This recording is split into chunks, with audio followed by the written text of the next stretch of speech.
Good morning. Good morning. Good to see you all on this beautiful day.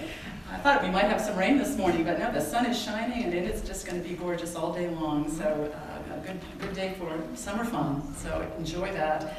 I think we have maybe one newcomer with us today. Welcome, Ann.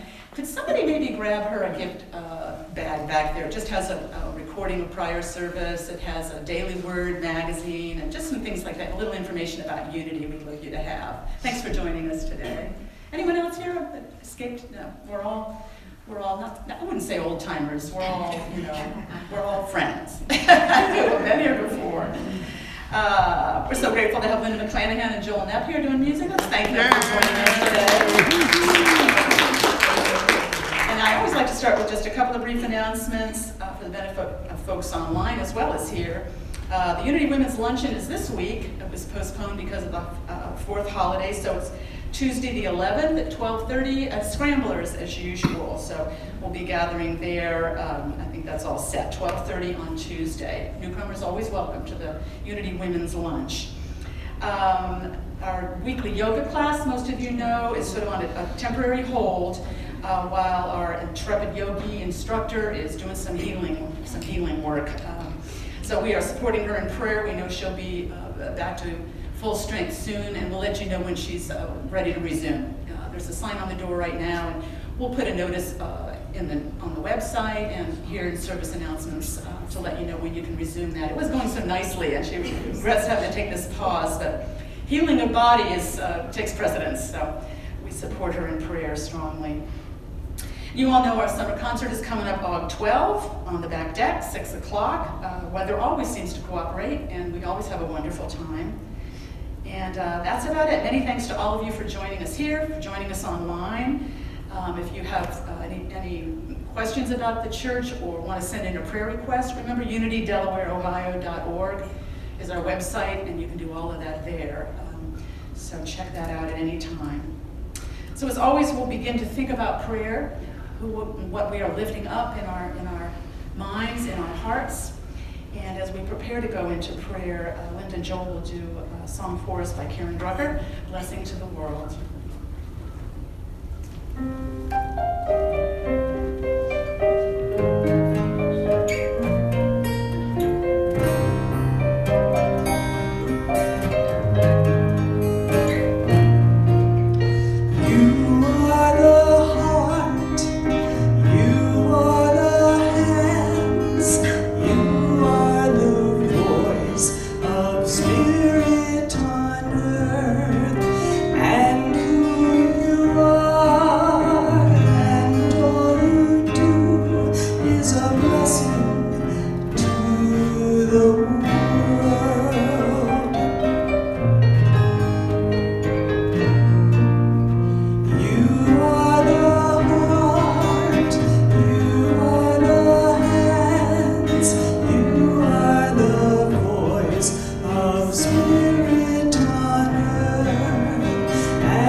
Always seeking to guide us back toward greater wholeness and freedom and peace and joy. That loving presence that is with us always, that guides us in what is ours to do, in who we are becoming, and how we want to grow, and what we want to practice in our lives to become all that is possible for us. How grateful we are to that intelligence within us that sees no obstacles, that is a powerful energy of overcoming, and that is with us all. We're wide open to the influence of that guiding intelligence this morning. We invite it to speak to us, to fill us with wisdom, to steady us with that unfailing peace, to guide us in the path of life. By day and by night, we are listening. How grateful we are for God's unfailing presence with us all. And so it is. Amen. All right. Well, we have another song for you right now. It's we did this one in the past. It's a Harold Payne song. Some of you might remember Harold Payne. He visited us. It's called Something Wonderful. 1, 2, 1, 2, 3.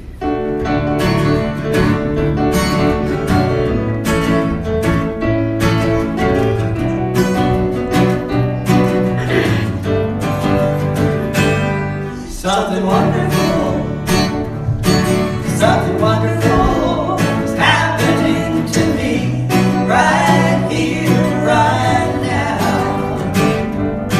Something wonderful, something wonderful is happening to me right here, right now.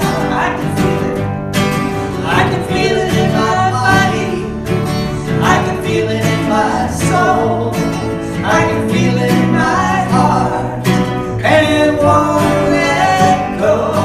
Something wonderful is happening to me right here, right now. Something wonderful, something wonderful, something wonderful is happening to me right here, right now. All this love inside, we can make it shine. Something wonderful, something wonderful is happening to me right here, right now. Something wonderful, something wonderful is happening to me right here, right now. I can feel it in my body, I can feel it in my soul, I can feel it in my heart, and it won't let go. Something wonderful, yeah, something wonderful is happening to me right here, right now. Something wonderful.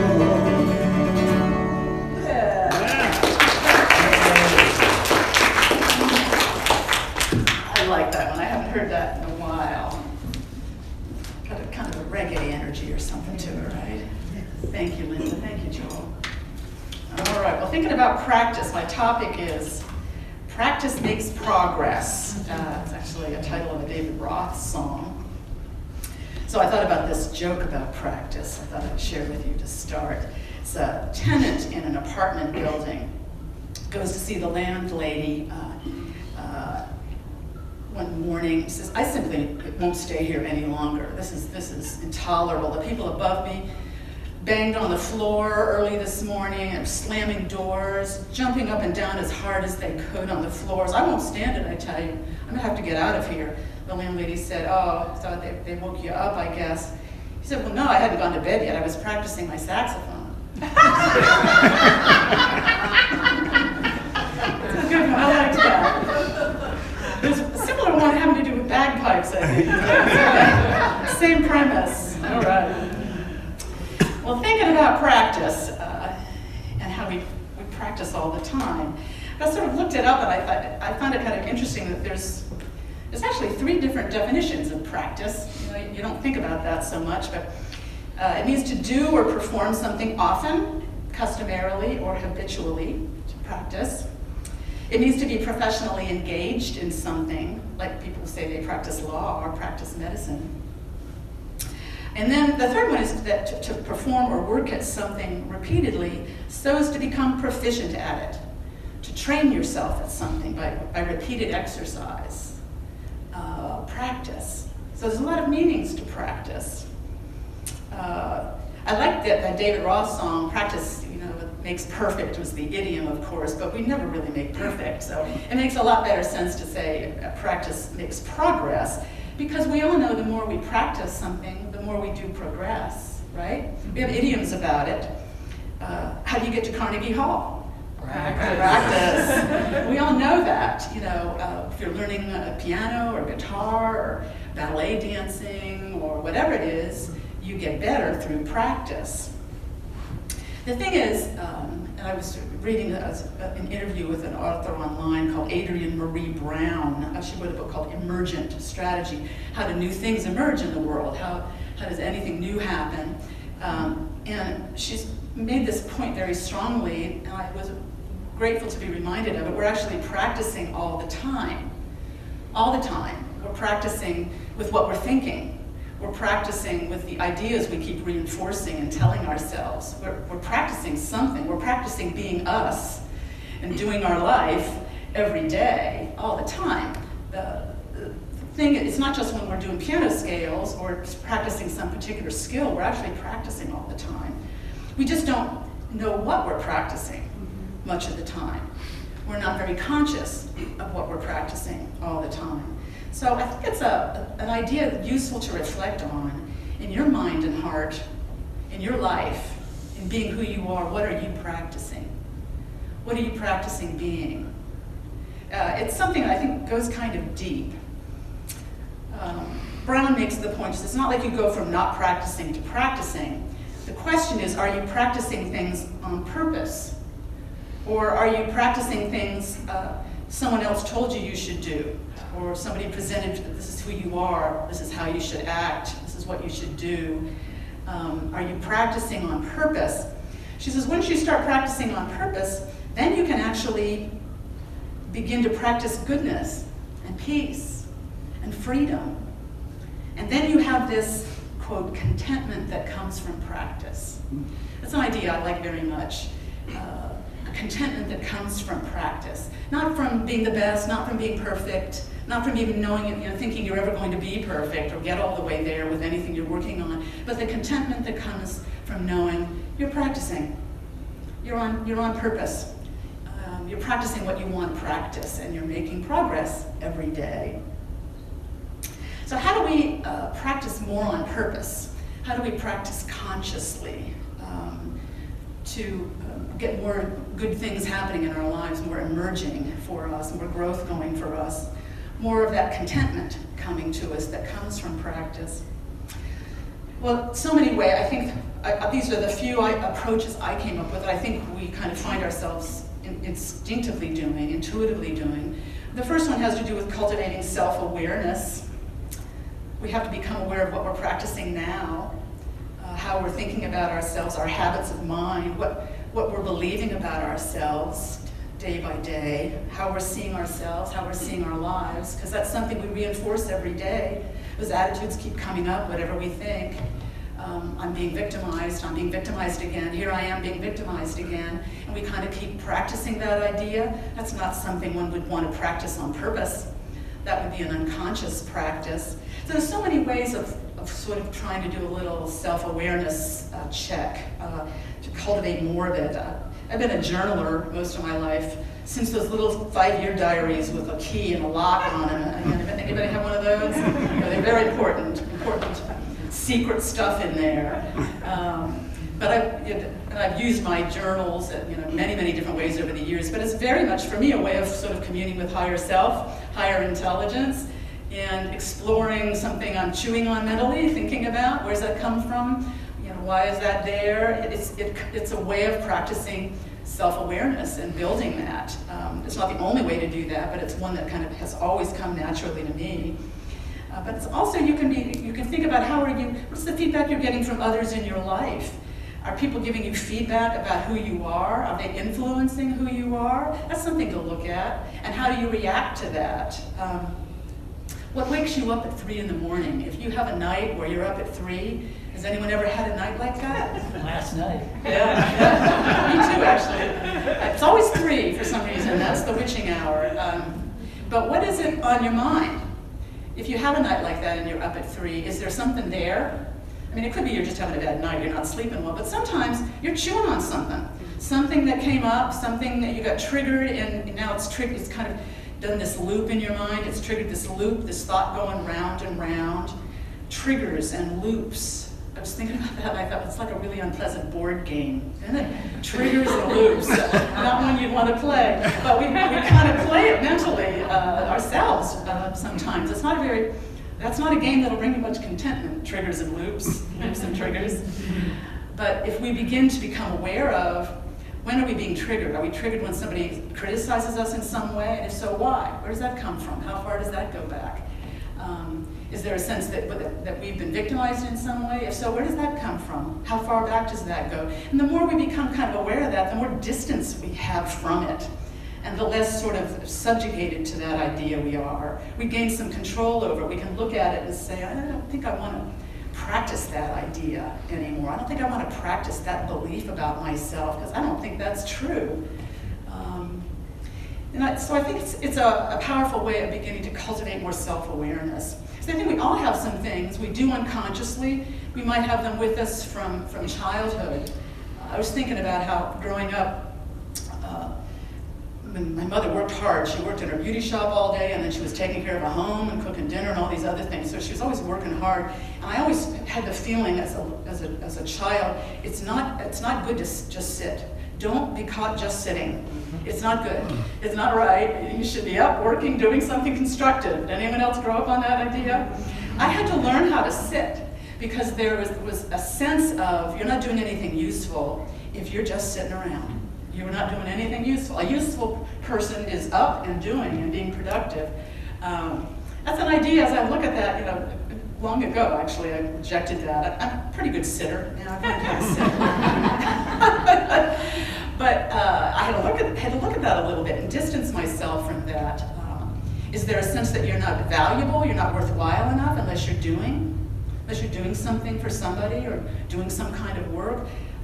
That's not an idea I would want to practice every day. I wouldn't want to persist in that idea. I want to practice on purpose the idea that I'm worthwhile, whatever I'm doing. I'm worthwhile just as I am. I don't have to do anything to improve that or to validate myself. So, cultivating this self-awareness. Another big way to cultivate self-awareness is to ask for insight, to ask for intuition. It can be in your journaling time, in your quiet time, in your prayer time. Ask God, ask the universe to bring insight on what needs to be released. Is there an idea that's blocking you, some sense of yourself that's really an encumbrance and burdensome and not true, that you've been carrying around too long, and maybe it's time? Ask and then wait. We don't do that enough in life. We ask and then leap to answers. We think we know the answers already, and we leap right ahead to them. Where in fact, if we would live with the questions, as Rilke suggested, any of you ever read Letters to a Young Poet, Rainer Maria Rilke? If you haven't, get it. Letters to a Young Poet. It's a fabulous little book of tremendous life guidance and wisdom. And he wrote many letters to this young poet. And one of them was about living the questions. Be patient toward all that is unsolved in your heart. Try to love the questions themselves, like locked rooms and like books that are written in a foreign tongue. Live the questions now. Perhaps you will then gradually, without noticing it, live along some distant day into the answer. I think, in fact, that's mostly how answers come to us. We grow into them. They emerge kind of naturally and organically if we're willing to live with the questions for a while. Ask the questions and wait. What's mine to do? Why am I here? What makes my life meaningful? Whatever those questions are, ask them and hold them in your mind and heart and see how you're led toward the answers. The answers just emerging. Jesus taught with questions all the time. Questions are a rich part of every religious tradition. He was always asking those following him, his disciples, his followers, what are you looking for? It says in John 1, what do you want me to do for you? Matthew 20. And he told his followers, ask and you will receive. He urged them to ask and you will receive. I think that's a literal statement of truth. The universe responds to us. Ask and there will be a response. It doesn't go out into a void. If we ask, it's an energy that draws answers to you, draws answers. Emily Cady, one of our favorite writers in Unity, Lessons in Truth, she said, when we ask, we touch a secret spring which starts on its way toward us the good we want. Touches a secret spring. I love that. The mystery of the universe, the mystery of God in action in our lives. We trigger it with our questions. If we're willing to ask them and not push the answers, not decide we know better and rush toward the answers ourselves. Be willing to wait, to ask and to wait. So that's some of the way we get started with this cultivating this self-awareness. Second one is, then once we begin to be aware of what we don't want to practice, we begin to think about what we do. What do we want to practice on purpose? You don't have to know how. Remember, those answers are going to unfold in time. But you can begin to think, I want to practice more peace. I want to practice more abundance. I want to practice being free, feeling free. I want to practice feeling confident in myself and worthwhile, no matter what I'm doing or what my circumstances are. What do you want to practice? That's where we begin to set the intention in place.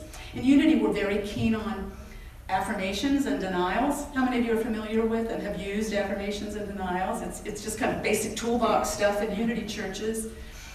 Sometimes misunderstood. Denial is not the other kind of denial where you kind of, not call a fact, kind of ignore something that's going on. It's not that kind of denial. A denial is, it means that when a habitual lie comes up in our mind, something false we've been telling ourselves, or about others, it's one of these false beliefs we don't want to practice anymore. When something like that comes to mind, we deny it. We deny it out of existence. We tell it to be gone. That is not the truth of who I am.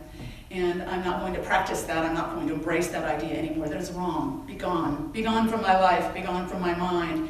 It's a powerful thing to do. It's a very powerful thing to do. And then you affirm, you replace that with the affirmation, which is what you do want to affirm. I'm a powerful human being. I have a powerful mind and spirit that's God-infused.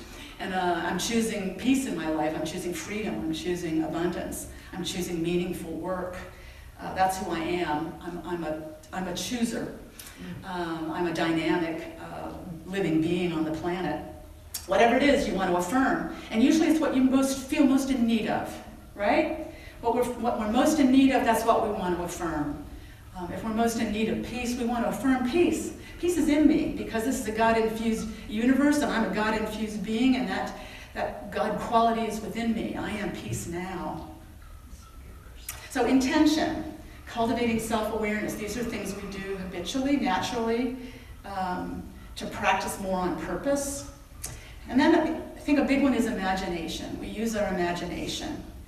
Adrienne Brown said, be radically imaginative. She said people don't realize that we're really in an imagination battle, which I thought was an interesting idea. We're in an imagination battle. We're told we're deficient, lacking, while we live in an abundant universe. We're born with tremendous potential and gifts, and we're told we're worthless or deficient or don't have enough. We have to learn how to imagine beyond these constructs that have been put on us and that we believed about ourselves. We have to use our imaginations to think, that's not true at all. She said, once you realize you can shape anything, you don't have to be a victim of someone else's vision of you, that you can actually become a powerhouse in the story of your own life and in other people's lives. She said, I'd much rather live in that scenario, that you're a powerhouse in the story of your life. You are choosing. She said, I'd much rather live in that scenario, and so I do. I choose that. I think that's a powerful idea. Be radically imaginative. Think of it, how you want to live. See yourself that way. Affirm who you are in this deeper way. Freer, a more abundant life, a more peaceful life. There's a lot of wonderful examples around us of people who have done this in extraordinary ways. I was looking again at a story of a man I much admired. I read his books a number of years ago called That Bird's Got My Wings. It's about a prisoner on death row, Jarvis Masters. Some of you read his story? He has an autobiography out. There's been a book about him called Buddhist on Death Row. He had a dreadful coming of age story, foster homes, abuse, beatings, all that horrible stuff. Wound up in jail on some kind of a robbery charge by the time he was a young man. And then was doing well, following the rules in prison when he got falsely accused of participating in an assault on a guard. Wasn't true, and there's been lots and lots of evidence to suggest it wasn't true. Even people who recanted their testimony took it back, and he's still there on death row after 30 years. He was convicted of it. But in this long process, he found some folks who helped him, suggested meditating in prison, in his little cell. And at first he was like, I can't do that. You don't even close your eyes in here. I can't close my eyes. I go, well, try it for just a couple of minutes. And he started doing it twice a day, a couple of minutes, and then more and more until he was meditating a couple hours at a time. And then people said, these advisors, he was hooked up, through the mail with a lama, a Buddhist teacher. And literature was provided for him, and he studied, and he began to write. He realized he had always loved to write when he was a kid. He began to cultivate that self-awareness and realize who he was again. And he wrote poetry, and he wrote this autobiography, and people began to take a tremendous interest in him, like Oprah Winfrey recommending his book to her book clubs. And Pema Chodron, one of my favorite Buddhist writers, she's become a fan of his and an advisor for him. And one of his most precious possessions is the little inside of a pen. They can't have a whole pen, but they can have just the insert to write with. That's what he writes with, and he meditates hours every day. And he has developed more peace than he's ever had in his life. If he can do that in prison, I think we can all do it. He could imagine a different way of living. He cultivated this mindfulness, this self-awareness. He asked for help and he got it. And he believed and he practiced. Meditation practice is just that. It's practice again and again. And sometimes you're not even aware you're making any headway, and yet you are. And yet you are. You're moving. You're living your way into answers very gradually until all of a sudden you realize you're in a very different place. You have more peace than you've had in years. Your life is different. The people you know are different. The environment you live in is different for you. He's become a center of peace in the California prison where he's housed. For other prisoners, even for guards. He counseled a guard who was talking about killing himself, talked him out of it, got him back on track. He's become this center of peace and wisdom from his own practice. After 30-odd years, we can do amazing things when we decide what we're going to practice, and we're on purpose with it. Practice being our highest selves, who we want to be, how we want to live, what we want to set aside that isn't serving us anymore. It's amazing how a life can be transformed. And we need people practicing the highest and best, do we not? In ourselves, for each other, and for our beautiful planet. Amen? Amen. Let's take that into prayer for a moment. Just close our eyes for a moment and see us all involved in that amazing, emergent process of becoming ever more strongly our highest selves, practicing who we are at our highest and best. Channels of wisdom, of energy, of creativity, of peace, of abundant life, of healing for ourselves and for all those around us is the truth of who we are. We are channels of the living God, and we are grateful. And so it is. Amen. All right. We got another song coming up, and I don't think I know this one, but it sounds fun. It's a traditional one called Take Your Shoes Off, Moses. This is an easy one to sing, so feel free. Okay. Let's see. Joel's putting on the foot marine. Amazing. Amazing. We'll see how this goes. So we're going to delve into the Old Testament here. Are you ready? I'm ready. Wow.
Oh, 'cause you're on holy ground, holy ground, holy ground. Take your